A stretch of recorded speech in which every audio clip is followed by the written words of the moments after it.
Segera akan Anda ikuti Kojah Sastra bersama saya Ribut Ahwandi.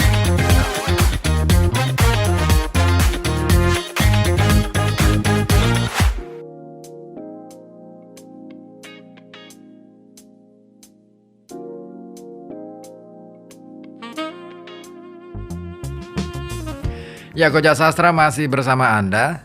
Dan Anda masih bisa bergabung di 424474 ataupun di 0855420912 untuk bergabung.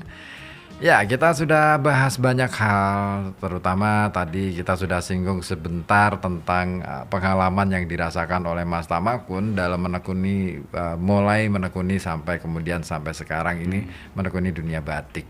Yang dalam proses beliau itu batik itu diposisikan sebagai sesuatu yang sangat berharga. Bisa dilihat, mungkin bisa bisa diurai, Mas Tamakun. Sesuatu yang berharga yang seperti apa yang Anda dapatkan itu? Jadi dalam pencarian muter-muter di dunia seni itu. Iya, Anda memang muter-muter juga. Nari muter-muter juga kan. Nari aja muter-muter ya. Iya kan? Benar. Sebetulnya kita fokus gitu. Iya. Nah, setelah itu kan akhirnya pencarian, masa-masa pencarian. Semua seni saya jejaki. Meskipun sampai sekarang tetap kepake sih, saling melengkapi. Yang paling mau saya tekun itu dulu patung balong gitu. Patung balong. Itu saya sudah sempat pameran sama. Jadi misalnya Gundam itu pakai tulang-tulang gitu, tulang-tulang kecil gitu, ayam dicampur-campur. Tetapi kok kerentek saya nggak enak gitu, kok tulang-tulang binatang yang harusnya terkubur dan kembali ke bumi kok tak stop di sini. Dimanfaatkan gitu ya. Terus gitu enggak, jangan gitu. Terus lagi telur lukis, saya hampir ini nih saya nih gitu kan. Oh iya, telur lukis, aku pernah lihat itu. Kan, telur lukis ini uniknya dan sebagainya, prosesnya gitu.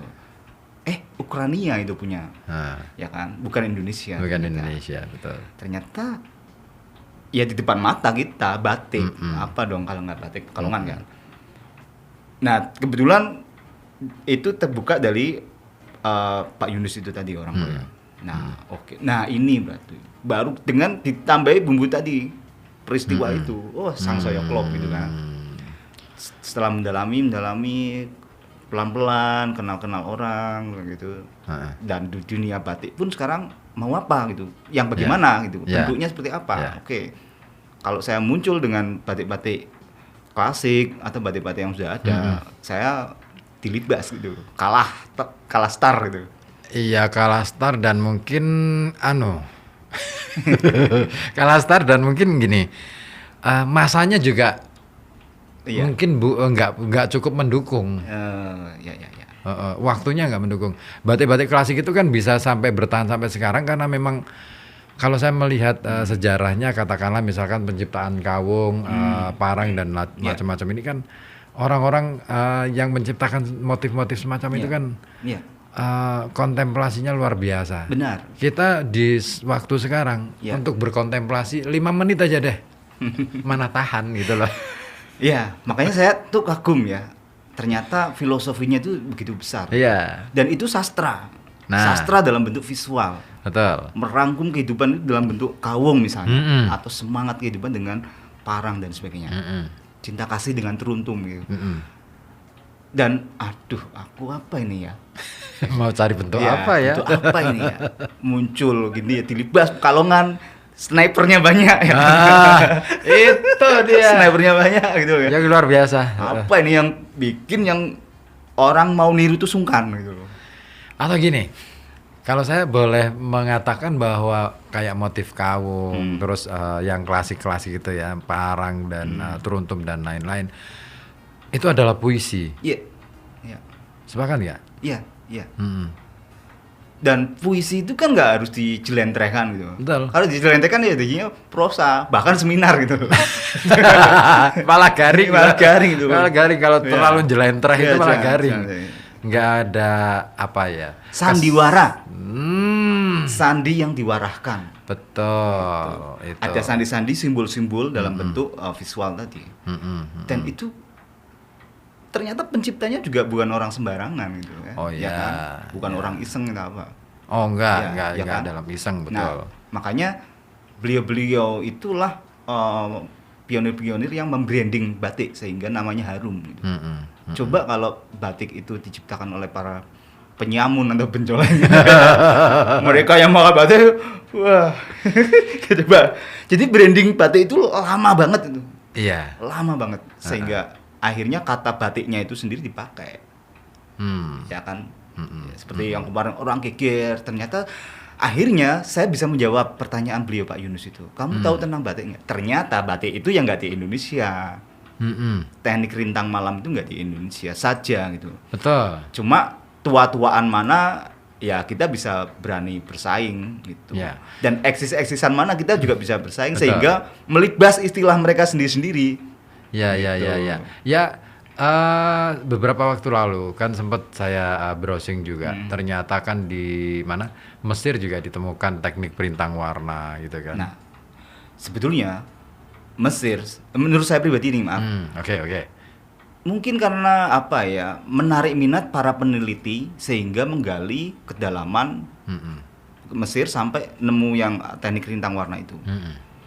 Kita itu sebetulnya ada yang bahkan menurut beberapa opini lebih tua dari Mesir. Gunung Padang. Yes, aku juga Aku juga sepakat dengan seperti itu. Cuman memang kita kan belum cukup bukti ya. Iya, benar. Artinya tinggal kita nunggu nih kerjanya para sejarawan Iya, untuk iya. membuktikan itu Iya, gitu benar. kan. Andai saja misalnya kita beruntung di banyak minat meneliti itu, jangan-jangan batik juga sudah ada dari zaman dulu ya. Jangan-jangan, Katakanlah arca-arca yang terselamatkan yang menjadi barang purba ya, nggak kuno lagi, purba. Itu sudah ada motif-motif batik kan di arcanya. Ya. Nah, Dan lagi kan kalau kita melihat ya, aku nggak ngerti bagaimana kondisi Mesir purba katakanlah. iya. Sesubur apakah mereka gitu kan. Sementara yang aku lihat kan sekarang ya, Indonesia dengan beragam kekayaan hayatinya, ini kan cukup tersedia bahan untuk pembuatan malam, lilin malam dan macam-macam. Benar. Agaknya aneh kalau misalkan itu munculnya dari Mesir gitu. Nggak tahu juga sih ya, Iya. maksudnya. Makanya itu sebenarnya kita masih butuh banyak riset Iya. untuk hal semacam itu. Dan perintang warna itu kan tidak tumon-tumon ya, sekonyong-konyong Iya, malam kudu-kudu ini enggak. Dulunya kan ada yang pakai ketan, Iya, ketan, terus ada yang betul. tangan liat sebagainya. Heeh. Nah, di Indonesia lah mungkin yang menjadi khasnya, bahkan cantingnya itu sendiri. Karena ditemukan motif geringsing yang begitu detail dan kecil-kecil itu tidak mungkin menggunakan kuas atau apa. Itu pasti menggunakan sesuatu yang kecil, konstan. Nah, Itu isinya dia. itu cantik lah itu. Itu. Nah, tadi Heeh. apa namanya? Saya mau ngomong apa? Agak lupa. Agak lupa bahwa batik itu setelah saya mau muncul, nah Itu. ini seni kan, lalu saya combine dengan apa yang saya punya. Gitu Jadi ya. saya muncul dengan gini, batik itu oke lah, saya menghargai bahasa visual sastranya batik. Yes. Misalnya burung kan dilambangkan, semua dilambangkan. Semua dilambangkan. Disinyalir juga beberapa karena pengaruh mungkin spiritual Islam, misalnya tidak boleh nunjukin makhluk hidup, misalnya itu. Ya. Itu kan masa dulu mungkin yang berlaku atau trennya seperti itu. Betul. Kalau sekarang ya kenapa enggak kita kembali, mungkin batik juga rindu loh. Mbok saya dibikin yang nggak lambang cuy gitu. Siapa yang mau gitu? Saya gitu. Saya akhirnya membuat batik yang realis. Nah, puncaknya realis apa? Ya wajah orang sampai benar-benar mirip gitu. Makanya saya mengembangkan itu dengan teknik batik yang dengan teknik negatif tadi. Dan saya otomatis harus bisa membatik ya. Dan cerita tentang membatik, menaklukkan canting yang sederhana tapi luar biasa. Saya beberapa kali berinovasi lah, pakai canting listrik ya. Tapi tidak bermaksud ini kan ya merendahkan. Maksudnya gini, saya tuh munafik bahwa saya tidak bisa menaklukkan canting itu, sehingga saya mencoba untuk pakai trackpen lah, pakai apalah yang berdalih ini penemuan saya gitu. Gitu. Padahal saya nggak bisa canting yang tradisional itu, saya buang semua. Saya harus bisa ini gitu. Dan itu lama prosesnya. Oke, sebentar ditahan dulu Mas Tamakun. Ini ada pertanyaan dari Eyang Lin di Batang ini bergabung. Ada telepon nggak ya? Mas Ozi telepon? Oh bukan. Ada Eyang Lin di Batang. Maaf ikut nimbrung masalah batik Eyang jagonya loh, karena Eyang batik dari umur 10 tahun sampai sekarang batik Veno yang bikin. Siap. Ya. Terus kemudian mau nanya ini dari Aldo di Pesindon. Di sekolahan sekarang ekstrakurikulernya kok nggak semua soal batik, padahal Pekalongan kota batik. Waduh. Oke, bisa. Oke, kita sebenarnya mencoba membahas batik dari sisi yang lain ya. Dalam konteks kita tidak membahas batik terlalu teknis dan perdebatan klasik. Betul. Kita mencoba saya mengajak siapapun yang malam hari ini menyimak ya, bahwa kita punya batik itu bisa dijadikan sebagai, atau bahkan sudah dilakukan itu sebagai media untuk mencantumkan sebuah kisah, sehingga ketika kita membaca motif batik sebenarnya kita membaca sejarah. Setuju nggak? Ya. Karena nggak mungkin seorang pembuat motif itu muncul dari kekosongan. Ya kan, sama dengan dirimu. Ya kan. Dirimu bikin motif, kemudian karena ada cerita, kemudian akhirnya jadilah motif-motif itu. Oke. Yang sekarang sedang dikerjakan apa Mas Tamakun? Nah, jadi sekarang ketika ingin tampil beda, tentu tekniknya harus beda. Kalau tekniknya sama, ya mungkin kalau pewarna mungkin rata-rata sama lah. Yang membuat beda kan mungkin campurannya, ya itu kan komposisinya. Tapi cara-cara yang konvensional, kalau kita pakai itu mesti ya nyaris-nyaris sama. Sehingga saya meng-create sendiri, dan itu cukup membuang-buang waktu dan tenaga. Tapi alhamdulillah ini ketemu. Nah ini, meskipun kalau orang lihat, kopi tok gitu, ya biarin. Alhamdulillah justru itu nanti akan saya share juga gitu. Makanya saya punya channel YouTube-nya. Nah akhirnya saya menemukan suatu teknik itu bisa bisa menjangkau batik yang saya maksud. Saya mengcombine komik, sastranya tentu, bahasa simbol-simbolnya. Di situ ada sandiwara tentu, ada kisahnya. Dan orang awam pun bisa membaca. Itu bisa menikmati. Jadi ini komik dengan, bisa nggak sih ini dikatakan sebagai cerita gambar? Bukan cerita bergambar, cerita gambar bercerita. Ya, mungkin itu hanya polanya saja. Tinggal bagaimana. Ya, suatu saat saya juga mungkin bikin tulisannya tag juga pakai canting itu. Ya, mungkin yang sedang saya kerjakan ini adalah gambar bercerita. Gambar bercerita ya. Karena tidak kebanyakan, bahkan tidak ada tulisan. Itu untuk menghindari kekayaan interpretasi penulisannya. Oke, aku sepakat. Memang yang namanya sebuah karya itu mestinya karya seni ya, mestinya jauh lebih asik ketika pembaca atau penikmatnya itu dibebaskan untuk menyelami dunia imajinasi dalam karya itu. Tapi tantangannya meskipun begitu tidak sekonyong-konyong seenak EDW itu, tapi tetap ada trik bagaimana caranya ini meskipun terserah audien tapi nggak jauh-jauh dari ini. Betul.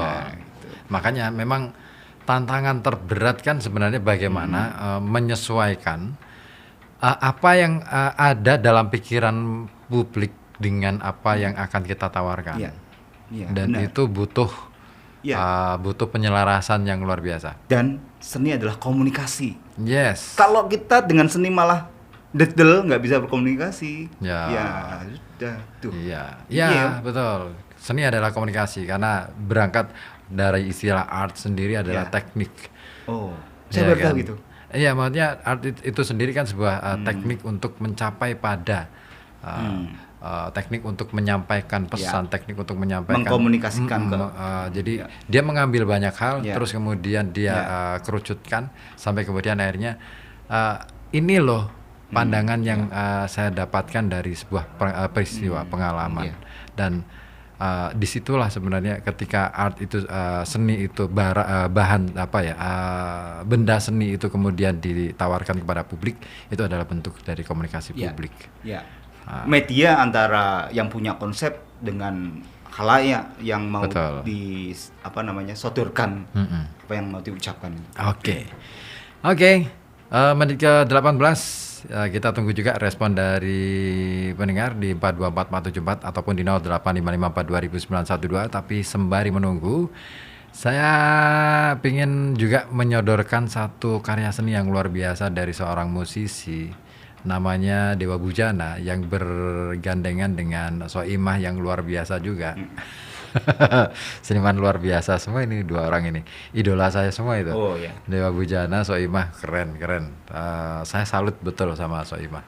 Nggak tahu kenapa, bukan karena kecantikannya, tapi saya melihat dia sosok yang sederhana tapi asik gitu. Ya. Asik banget. Kita dengerin aja dulu. Yang Kiri. Untuk Anda.